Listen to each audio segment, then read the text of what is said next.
ETF index mutual funds నేర్చుకుని stock మార్కెట్లో రాణించాలనుకుంటున్నారా? వెంటనే ఈ నెంబర్కి కాల్ చేయండి. రమగారు, మనము భారతంలో చిన్న కథలు చెప్పుకున్నాం కదా. ఉమ్. ఒక కథ ఏదైనా చెప్తారు ఈరోజు? నలమహారాజు కథ చెప్పుకుందాం జయ. భారతంలోదే ఇది. ధర్మరాజు ఆ వనవాసం చేస్తుండగా ధౌమ్యుడని వాళ్ళ ఉపాధ్యాయుడు అంటే పురోహితుడు ఆయనతోటి మాట్లాడుతున్నప్పుడు ఇలాగా మాలాగానే ఇలా అడవులు పాలైన వాళ్ళు లేదా ధర్మం కోసం అడవులు పాలైన వాళ్ళు ఎవరైనా ఉన్నారా రాజులు అని అడిగితే ఈయన ఏమన్నాడంటే, ఆయన చెప్పాడు, నీకు ఇంకా నీ భార్య నీతో ఉంది, నీ అన్నదమ్ములు నీతో ఉన్నారు, నువ్వు ఒంటరిగా లేవు. కానీ పూర్వం నలమహారాజు ఒంటరిగా అడవుల పాలయ్యాడు, ఎవ్వరూ లేకుండా, తోడు లేకుండా. భార్యాద్వితీయుడే, భార్య ఉంది, తర్వాత భార్యను కూడా విడిచిపెట్టి ఆయన ఇలాగ శాపాలు అవి అనుభవించవలసి వచ్చింది. చాలా కాలం తర్వాత ఆయన మళ్ళీ ఆయన జీవితంలో సుఖ సంతోషాలు వచ్చినాయి. కానీ నలుడు చాలా గొప్ప రాజు, చాలా గొప్పవాడు. కానీ అంత గొప్పవాడికి కూడా కలి ప్రభావం వల్ల ఇలా జరిగింది, కలిపురుషుని ప్రభావంతో ఇట్లా జరిగింది అని చెప్పి ఈ కథని చెప్పాడట. అయితే ఇది ఎవరంటే, ఈయన నిషధ దేశానికి చెందిన వీరసేనుడనే రాజుగారి కొడుకు నలుడు. తను భలే అందమైన వాడు, చాలా బుద్ధిమంతుడు, పాకశాస్త్రంలో చాలా గొప్ప ప్రావీణ్యం ఉన్నవాడు. అశ్వహృదయం అని ఆ గుర్రం పరిగెట్టి అది ఎంత దూరం పరిగెట్టింది అనేది చెప్పగలిగే లాంటి లెక్క ఉండేదన్నమాట ఆయనకి. చాలా బాగా మంచి అద్భుతమైన విద్యలు ఉన్నవాడు.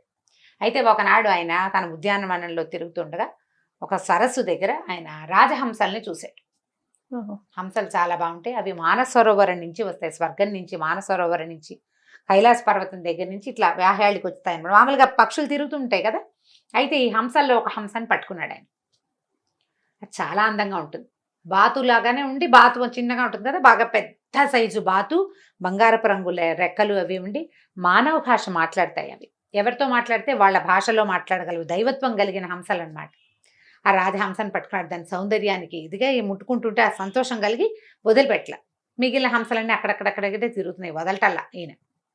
ఇది లేకుండా అవి వెళ్ళలేవు, అన్ని కలిసి వెళ్ళాలన్నమాట గుంపుగా. సరే హంసంది, నిషధ మహారాజా నన్ను వదిలిపెట్టు, నన్ను వెళ్ళని, నీ మనసులో ఏముందో ఆ కోరికని తీరేలాంటి మార్గం నా దగ్గర ఉంది, చెప్తాను. ఏముంది నా మనసులో అన్నాడు. నువ్వు విదర్భ రాజకుమార్తె అయిన దమయంతిని గురించి ఆలోచిస్తున్నావు, ఆమె నీ యందు అనుకూలరాలుగా ఉండేలాగా నేను చేస్తా. నీకు ఎట్లా తెలుసున్నాడు, నీ మనసు తెలుసుకోగలను, నువ్వు నన్ను పట్టుకున్నావు, నీ హృదయానికి చేర్చుకున్నావు, నీ హృదయంలో ఏముందో నాకు తెలుసు. నీకు ఆవిడ మహాసౌందర్యవతి అమ్మాయి దమయంతి, విదర్భ రాజకుమార్తె, కాబట్టి నేను ఆ అమ్మాయిని నీకు అనురూపం చేస్తా అంటే కాదు, ఏమనాలి దాన్ని, అనుకూలని చేస్తాను, అనుకూలింపు చేస్తాను, నన్ను వదిలిపెట్టు, నేను మళ్ళీ నేను ఇక్కడ కలుసుకుంటాను అని చెప్పింది. ఈయన అప్పటికి కొంచెం వివాహ యోగ్య వయస్కుడు. ఈ విదర్భ రాజకుమార్తె భీమసేనుడని మహారాజు, ఆయనకి ఒక కూతురు ఉంది, 3 కుమారులు కూడా ఉన్నారు. దమయంతి ఆవిడ పేరు. ఆవిడ మహాసౌందర్యవతి అని అప్పటికి చాలా పేరుంది. అయితే ఈ అమ్మాయిని పెళ్లి చేసుకోవాలని ఉంది ఆయనకి మనసులో, ఆవిడ చాలా అందగత్తని వినున్నాడు. ఈ హంసలు ఇక్కడి నుంచి వెళ్ళిపోయి విదర్భ రాజానికి వెళ్ళాయి. ఎక్కడైతే ఈ దమయంతి సాయంకాలపు వ్యాఖ్యలు చేస్తుందో సరోవరం తీరంలో, అక్కడికి పోయినాయి ఈ హంసలన్నీ. ఈ రాజహంస అక్కడక్కడే తిరిగి తనని దమయంతి పట్టుకునేలాగా చేసింది. పట్టుకున్నాక, నీ మనసులో ఏముందో నాకు తెలుసు, నువ్వు నల మహారాజుని గురించి ఆలోచిస్తున్నావు, ఆయన నిజంగానే చాలా స్ఫురద్రూపి, చాలా ఉత్తమ గుణాలు ఉన్నవాడు, చాలా గొప్ప రాజు, చాలా గొప్ప పేరున్న రాజకుమారుడు, పెళ్లి చేసుకుంటే అలాంటి వాడిని చేసుకోవాలి అని చెప్పింది. అప్పటికి వీళ్ళు ఏంటంటే, ఈ అమ్మాయికి మామూలుగా కొంత వయసు వచ్చాక చుట్టుపక్కల రాజకుమారుల చిత్రపటాలు అవి తెప్పించి పెడతారు, వాళ్ళ గురించి గుణగణాలు అవి తెలుసుకుంటూ సేకరిస్తారు. ఫలానా రాజుగారు అబ్బాయి చాలా అందంగా ఉంటాడు, బాగుంటాడు అంటే అది చెలికత్తలంతా అబ్బాయి నీకు సూట్ అవుతాడని ఇలా మాట్లాడతారు. ఈవిడికి అందరి గుణాలు విన్న తర్వాత నలుడి మీద మనసు కుదిరింది ఆవిడికి, దమయంతికి. సరే ఈ హంస అట్లా రాయబారం చేసి, నువ్వు ఏదైనా చెప్తానంటే నేను తీసుకెళ్ళి చెప్తాను ఆయనకి, మనసు ఇచ్చానని, నేను నిన్నే వివాహం చేసుకుంటాను, నువ్వు చెప్పమంటే చెప్తా అని చెప్పింది. ఈ హంస దమయంతికి హంసరాయబారం. రవివర్మ గారు ఒక అద్భుతమైన చిత్రం ఒకటి కనపడుతుంది మనకి, ఇట్లా వంగి నుంచున్న దమయంతి దేవి హంస. అవునవును, అంత చాలా అద్భుతమైన ఘట్టం అన్నమాట అది. సరే ఈ హంసకి ఒప్పుకుంది. ఇవిడే ఇలా హంసతోటి మాట్లాడుతోంది అంటే, రాజకుమార్తె హంసలతోటి చిలకలతోటి మాట్లాడుతుంటే వివాహ యోగ్యమైన వయసు వచ్చేసిందని వాళ్ళ నాన్న ఏం చేశాడు, స్వయంవరం ప్రకటించాడు. స్వయంవరం ప్రకటిస్తే అన్ని దేశాల రాజకుమారులతో పాటు ఈ నలమహారాజు కూడా ఈ స్వయంవర పత్రిక అందింది. ఇప్పుడు ఈ అమ్మాయి తనని వరించి ఉన్నది అతనికి తెలుసు, తను కూడా ఆ అమ్మాయిని వరించి ఉన్నాడు.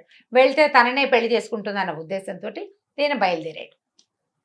బయలుదేరి వెళ్ళేసరికల్లా మార్గ మధ్యంలో ఆయనకి ఇంద్రుడు, వరుణుడు, అగ్ని, యముడు 4 దిక్పాలకులు కనపడ్డారు. ఇంద్రుడే మొదట కనిపించాడు.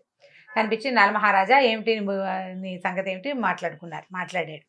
మాట్లాడి మేము దమయంతి స్వయంవరానికి పిలుపొచ్చింది, దిక్పాలుడు కూడా ఆహ్వానాలు వచ్చినాయి, మేము దమయంతి స్వయంవరాన్ని బయలుదేరామంటే ఈయన కూడా నేను కూడా అనుకుని మేము 4 దిక్పాలురం కదా, మా 4లో ఒకళ్ళని వరించేలాగా నువ్వు రాయబారం చెయ్యి, నువ్వు చాలా తెలివిగలవాడివి, చమత్కారివి, బాగా మాట్లాడతావు, నువ్వు వెళ్ళి మా సంగతి చెప్పాలి, మా 4లో ఎవరో ఒకళ్ళనే ఆమె వరించాలి అని చెప్పమన్నారు. చెప్పమనేసరికల్లా ఇతనికి అనిపించింది, ఇదేంటి ఈ అమ్మాయి నేను పెళ్లి చేసుకోదలుచుకుంటే వీళ్ళంతా తయారయ్యారు అనుకున్నాడు. కానీ దేవతల్ని కాదని ఏం చేస్తాం అన్నాడు. నేను ఎట్లా వెళ్తాను అమ్మాయి దగ్గరికి అంటే, ఏముంది మేము నీకు కాలగమన విద్య, అదృశ్య విద్య ఇస్తాం, నువ్వు ఇక్కడ అదృశ్యమైపో ఆయన అంతఃపురంలో వెళ్ళిపోతావు, నువ్వు ఆమెకి మా మాట చెప్పు అనేసరికల్లా ఇంకా తప్పక ఒప్పుకున్నాడు.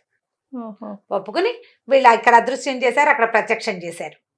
అక్కడికి వెళ్ళాడు. ఈవిడ తెల్లబోయింది, ఎవరు వచ్చాడు, ఎవరు ఈవిడికి తెలియదు కదా, నలుడిని వరించింది, విలాసాలు ఆవిడకేది ఏదో చిత్తరు వచ్చింది అంతే, అంత బాగా ఏం గుర్తుపట్టేటట్టు ఫోటోలు కావు కదా, ఈవిడ గుర్తేం పట్ల, చిత్రలేఖనం ఫోటోలు. ఆయన గుణగణాలని వలిచింది కానీ సౌందర్యాన్ని కాదు అది. సరే నేను నలమహారాజుని అంటే ఇప్పుడు సిగ్గుపడింది, నేను వరించానని చెప్తాం అనుకుంది. అయితే ఈయనేమన్నాడు, దిక్పాలురు 4 నిన్ను వరించారట, వాళ్ళలో ఎవరో ఒకళ్ళని నువ్వు పెళ్లి చేసుకోవాలమ్మా, వాళ్ళు నన్ను నీ దగ్గరికి దూతగా పంపారు, విషయం చెప్పేశాడు. కాబట్టి నువ్వు వీళ్ళ 4లో ఎవరో ఒకళ్ళని వరించు అనగానే ఆవిడ ఏడ్చి మొత్తుకుంది. ఏమిటి వాళ్ళని వరించడం, నేను నిన్ను వరించాను, అందుకని మా నాన్న ఈ స్వయంవరం చాటిచ్చాడు, ఎలాగూ నువ్వు వస్తావు, నీకు కూడా ఉత్తరం పంపారు, నువ్వు వస్తే నీ పేరు చెప్పగానే నేను వచ్చి నీకు దండేద్దాం అనుకున్నాను, నేను నిన్ను మనసులో పెట్టుకున్నా, హంస రాయబారం వల్ల ఇంకా దృఢమైంది అది, అంతకుముందు వేగ్గా ఉంది.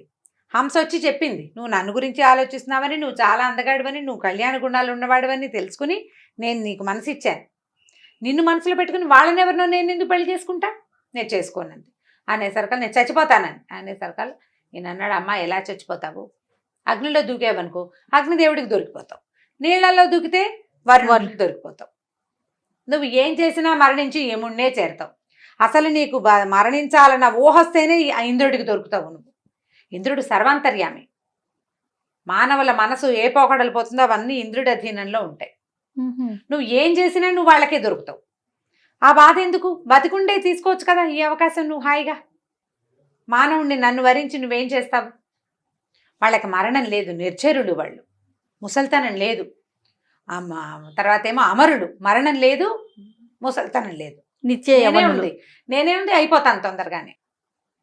మానవులకి ఎంత పెద్దవాళ్ళే ఎప్పుడో ఒకప్పుడు మరణం అంతే కదా, ఏ మరణము లేని, జరామరణాలు లేని నిరామయమైన స్థితిలో ఉంటారు, నిత్య యవనులుగా ఉంటారు. దేవతల్ని వరించడం కంటే గొప్ప అవకాశం ఉందా, ఒక మానవ కాంతని దిక్పాలకులు వరించడం ఏమిటమ్మా, చాలా అద్భుతమైన సంగతి, కాబట్టి నువ్వు వాళ్ళలో ఎవరో ఒకళ్ళని వరించమన్నాడు. ఈవిడంది, అలా కాదు, నేను వాళ్ళనే ప్రార్థిస్తాను, నేను నలుడిని వరించాను, మిమ్మల్ని పెళ్లి చేసుకోను అని వాళ్ళనే అడుగుతా, వాళ్ళే ఒప్పుకుంటారు. ప్రార్థిస్తే ఒప్పుకోరా, దేవతలు ఉన్నది ఎందుకు, ప్రార్థన ఒప్పుకోవడానికే కదా, అప్పుడు నువ్వు దౌత్యం చేసినట్టు ఉంటుంది, నేను నా పెళ్లి నా ఇష్ట ప్రకారము జరిగినట్టు, నీ తప్పేం లేదు, వచ్చావు చెప్పావు వెళ్ళిపోమంది. ఈయన ఏం చేశాడు, సరే చెప్పేశాడు కదా, నిశ్శబ్దంగా అక్కడి నుంచి మాయమైపోయాడు, వచ్చేసాడు. అందరు రాజకుమారులతో పాటు తను కూడా నగర ప్రవేశం చేశాడు, అంతఃపురం కాదు నగరంలోకి ప్రవేశిస్తే ఎవరికి వాళ్ళకి విడుదల ఇచ్చారు చక్కగా. ప్రతి రాజకుమారుడు చక్కగా అలంకరించుకుని, అమ్మాయి మహాసౌందర్యవతి అయిన కన్య, భీమసేనుడు చాలా గొప్పగా ఒక దముడనే ఒక ఋషి వరం వల్ల ఈ అమ్మాయి మిగిలిన కుమారులు జన్మించారు ఆయనకి. వరం వల్ల పుట్టిన పిల్ల, ఆ పిల్లని పెళ్లి చేసుకుంటే వాళ్ళు చక్రవర్తి అవుతారని గొప్ప పేరు వచ్చింది ఆ అమ్మాయికి. సరే అందరూ సిద్ధంగా ఉన్నారు. స్వయంవరం సభలో అటు ఇటు అందరూ బారులు తీరి కూర్చున్నారు. అమ్మాయికి ఒక వరమాలు ఇచ్చారు. పక్కన ధాత్రి అని ఒక పక్కన ఒక ఆవిడ ఉంటుంది అనమాట, ఈ కన్య పక్కన నిలబడి, ఈయన ఫలానా దేశపు రాజుగారు, ఈయనకి ఆ గుణాలు ఉన్నాయి, అది ఉన్నాయి, ఇది ఉన్నాయి, అది చెప్పుకుంటూ వస్తుంది. ఈయన నిషధ దేశపు రాజు, నలగ మహారాజు అని చెప్పంగానే నలుడు లేచి నిలబడ్డాడు. ఆయన పక్కన కూర్చున్నారు ఇంకో 4. నలుగురు లేచి నుంచున్నారు. 5గురు నలమహారాజులు లైన్గా నిలబడి ఉన్నారు అక్కడ. 5గురు నుంచున్నారు ఒకేసారి. తెల్లబోయారు సభ అంతా. ఈ అమ్మాయి నిర్ఘాంతపోయింది. వీళ్ళల్లో నలుడెవరో గుర్తుపట్టాలి. ఎవరికి దండేస్తే వాడు కాకపోతే అంతే సంగతులు. అంతే సంగతులు. ఇక అలా చూస్తుంది. పొద్దున్నే గౌరీ పూజ చేయించారు అమ్మాయితోటి. అప్పుడే గౌరీదేవికి దండం పెట్టుకుంది. నాకు నలుడే భర్తగా కావాలి. నలుడినే నా మనసులో వరించాను. అతను తప్ప ఇతరులని నేను వల్లను. నాకు నలుడితోటి పెళ్లి చేయమని గౌరీదేవికి దండం పెట్టుకుంది. ఈ దండ చెత్త పుసుకుని కళ్ళు మూసుకుందామే అంతే. నేను ఏం చేసి వీళ్ళల్లో నలుడిని గుర్తుపట్టగలను? నేను నలుడిని మనసా వాచా కర్మణ ప్రేమించాను. నా మనసు తప్పకూడదు. నాకు నిశ్చయమైన బుద్ధి ఉండి నేను వరప్రభావంతో పుట్టిందని నా బుద్ధి నిశ్చయమైన బుద్ధిగా ఉండాలి కదా. నేను ఎవరో ఒకళ్ళ రూపానికి కాదు నేను వలిచింది. నలుడి రూపం నేను నిన్న చూసా. ముందు నాకు ఎలా తెలుసు? నరుడి అతని తాలూకు గుణగణాలే తెలుసు. నేను గుణగణాలు వలిచిన దాన్ని అయితే, నేను బుద్ధిమంత్రాలనైతే వీళ్ళ నుంచి నలుడిని నాకు సెపరేట్ చేసి చూపించాలి నువ్వు. బ్రెయిన్లో ఒక చిన్న స్పార్క్ లాగా వచ్చింది అమ్మాయికి. ఏం స్పార్క్ వచ్చిందంటే, దేవతలకి మానవులకి కొన్ని తేడాలు ఉన్నాయి ప్రత్యక్షంగా. అవి ఏమిటి? వచ్చిన పెళ్లి కొడుకులందరికీ పువ్వుల దండలు వేశారు మెళ్ళు. మానవులు గనక పువ్వుల దండలు వేసుకుంటే మన ఒంట్లో ఉన్న వేడికి విశ్వాస నిశ్వాసాలు స్పీడ్గా ఉంటాయి. మధ్యాహ్నం ఎప్పుడో పొద్దున ఎప్పుడో వచ్చి కూర్చున్నారు. తర్వాత ఏమో ఏమైనా నన్ను వరిస్తుందో లేదో అని ఒక ఎక్సైట్మెంట్ ఉంటుంది లోపల. దాంతో ఒళ్ళు వేడెక్కిపోతుంది. పువ్వుల దండలు వాడిపోతాయి. ఈ 5గురిలో ఒకటి మెడలో దండ మాత్రం కొంచెం వాడింది. మిగిలిన మాత్రం ఫ్రెష్గా కోసిన పువ్వు కోసినట్టే ఉంది. వాళ్ళకి విశ్వాస నిశ్వాసాలు లేవు, ఎక్స్ప్రెషన్స్ ఏమీ లేవు బాడీలో.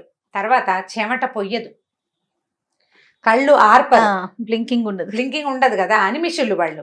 అనిమేష్ అని పేరు పెడతారు. నిమేషము లేనివాడు, రెప్పపాటు లేదు వాళ్ళకి. అక్కడి నుంచి పాదాలు నేలని అంటవు.